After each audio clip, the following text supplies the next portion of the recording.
Broken. Chapter 7. Betrayal. My mind racing, my heart torn, and my rage seemed to be fueled even more glaring at my so-called boyfriend. How could he do this to me? How could he tear every single dream I had from me? I wanted to hate him, but I needed the information as to why he could do this to me. How could you? I started, but my voice began to break, the burnt piece of paper still in hand. He glared at me for a moment, glancing down at the piece of paper. How did you find that? He asked, almost emotionless. Is that all you have to say to me? How did I find it? You burned my acceptance letter, Curtis. I called the school only to be told that I didn't make the deadline. I had lost my gateway to get into the school, and not only this, I had a scholarship that I had now lost. I started yelling. He didn't flinch, nor did he seem upset by my current outbursts. Curtis just continued to glare back at me, and I began to wonder if he had any emotions at all. Did he not care for me at all like he had said? Don't make me out to be a monster, Caroline. I did this for us, he stated blandly.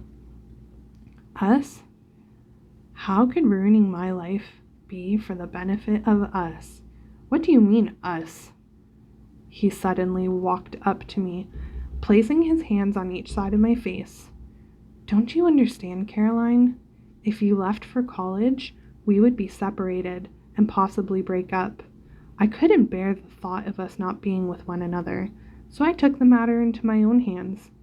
I love you, Caroline, and I want to be with you always, he explained. His eyes began to glisten just a little. I didn't understand if he was telling the truth or if he was lying. Curtis, we could have still been together. The college was only a few hours away. It would have been fine. You ruined my chances of getting in. He wrapped his arms around me and started to pet my hair. Don't worry, Caroline. It will be all right. You will see. Everything I did, everything I will continue to do, will be for us. I shook my head in disbelief. I can't believe you. After everything you've seen me do to become eligible, and you just destroy it. His face became more agitated as the conversation continued. I said I did it for us, he snarled loudly as he shoved me backwards. I sat down in shock of his eruption and began to cry. This wasn't the Curtis I have been dating. I had never seen him like this. Was this his true colors? He sat beside me and began rubbing my back in circles. Don't worry, little dove. We will get through this. Crying and shaking, I placed my face into my hands and let it all out. Curtis was there, despite everything he had done. He comforted me for hours before allowing me to return home, together, forever. After listening to the first part of my story on how I met Curtis, Dean sat in front of me, attentive throughout my whole explanation, until the last part of the story. Dean stared at me in horror. Did you stay with him after all that? I nodded in embarrassment. Unfortunately, yes. It wasn't my best moment. He's comforted me and made me feel like after everything had happened, I wouldn't go through it alone, I explained. Even coming out of my own mouth, it sounded ridiculous. You should have left him as soon as you found out he burned your application to the college. That's insane. He shook his head. I murmured in agreement. Yes, it is. He alienated me from friends after that, so I hardly seen anyone else except for my parents and him. How long were you two together after that? Dean asked cautiously. I pondered for a moment. I had been 19 when I found my acceptance letter had been tarnished, and I left him before my 25th birthday. Almost 4.5 years. I had moved out of my parents' house shortly after I found out my acceptance letter had been burned. I lived on my own for a while until Curtis showed up with his bags in hand. He lived with me from then on and controlled my every move. He would only allow me to visit my family when it suited him, and I didn't have any friends. I asked Nicholas at the mechanic shop to work full-time, and he allowed it. After 2 or so years of living together, did his manipulative tendencies become physical. I tried to leave him for almost a year, but he would keep pulling me back every single time, I explained. He nodded and placed his hand on my arm and began rubbing it slowly. I am sorry you had to go through that. He gave me a sorrow look. The night you left him, was it bad? Yes. I waited until he was gone for his walks to clear his head before I packed my things. I told him I was going to visit my parents, and he hardly ever allowed it, but this time he agreed reluctantly. Then I bolted and called my parents from the road to Brooklyn.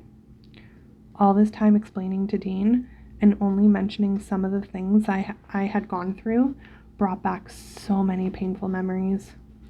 Would you like me to explain further on how he hurt me, or should I just leave it at that?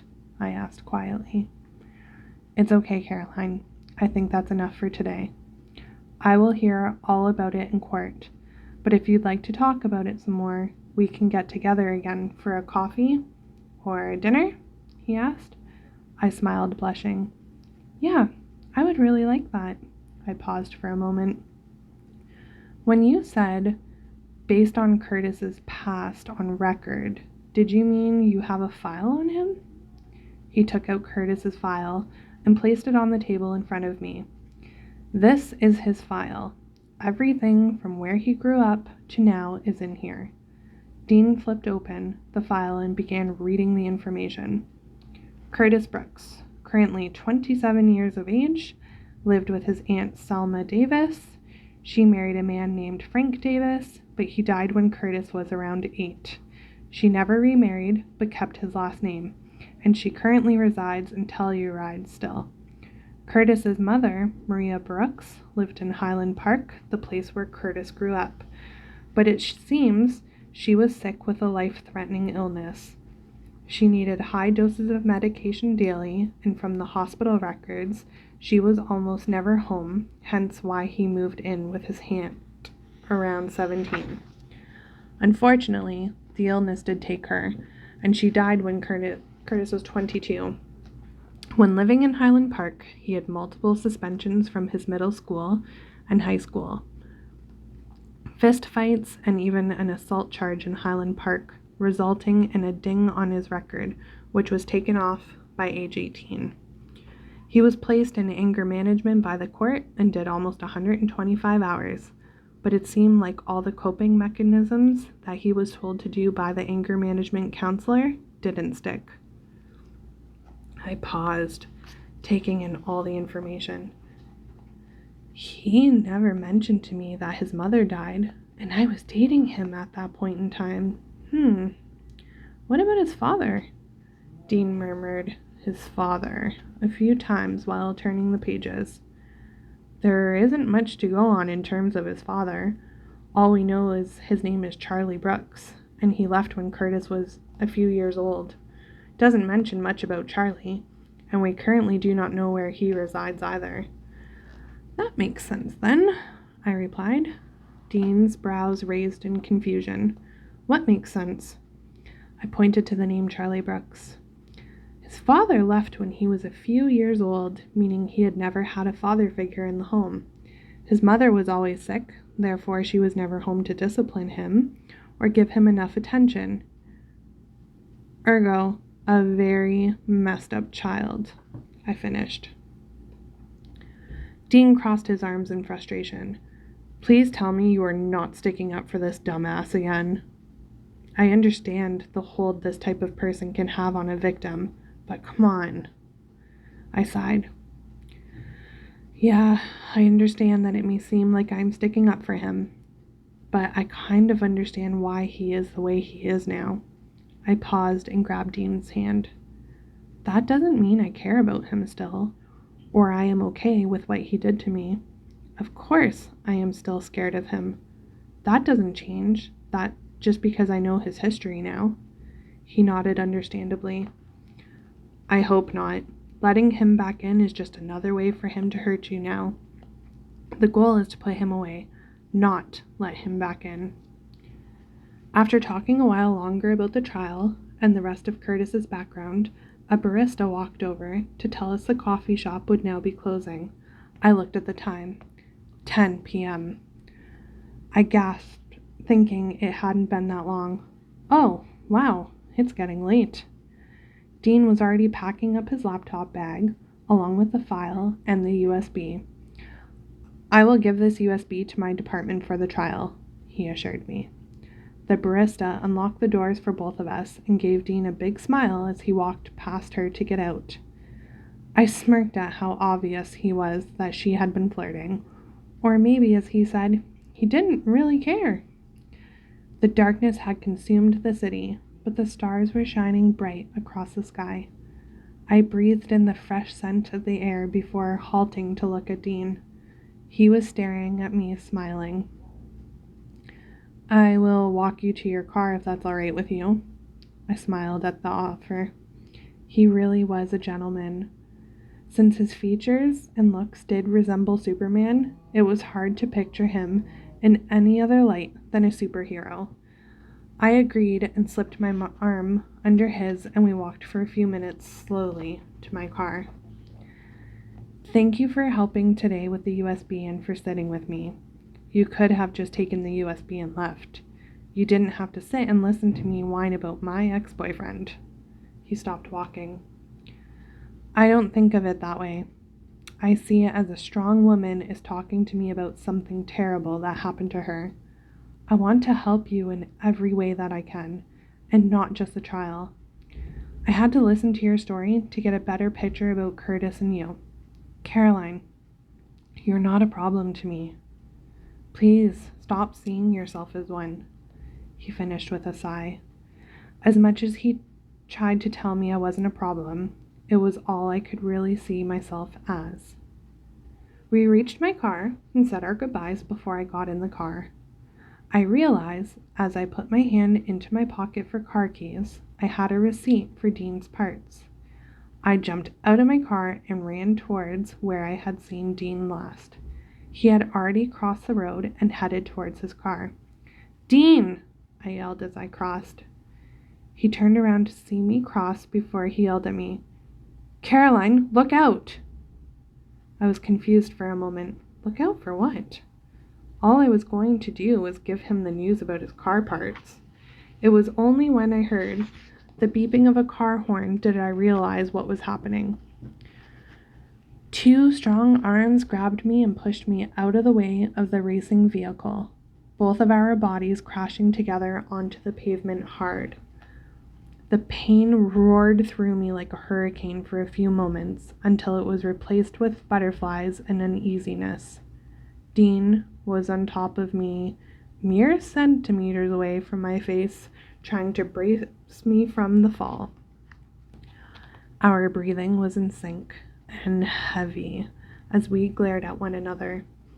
I was trying to find the words to say, but the words wouldn't form, nor would any sound come out of my lips.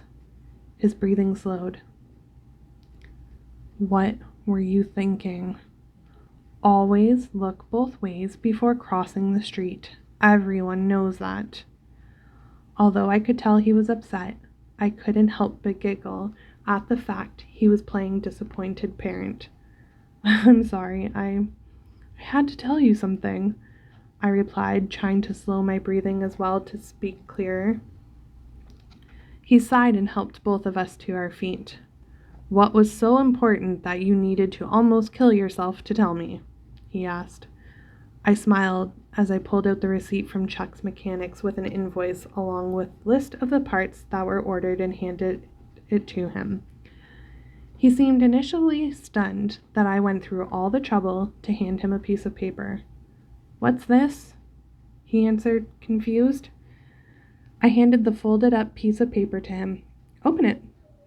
As I watched him open it, I couldn't help but to think back to all the time I spent in the hospital, and that time Dean had gone without the parts he needed for his car.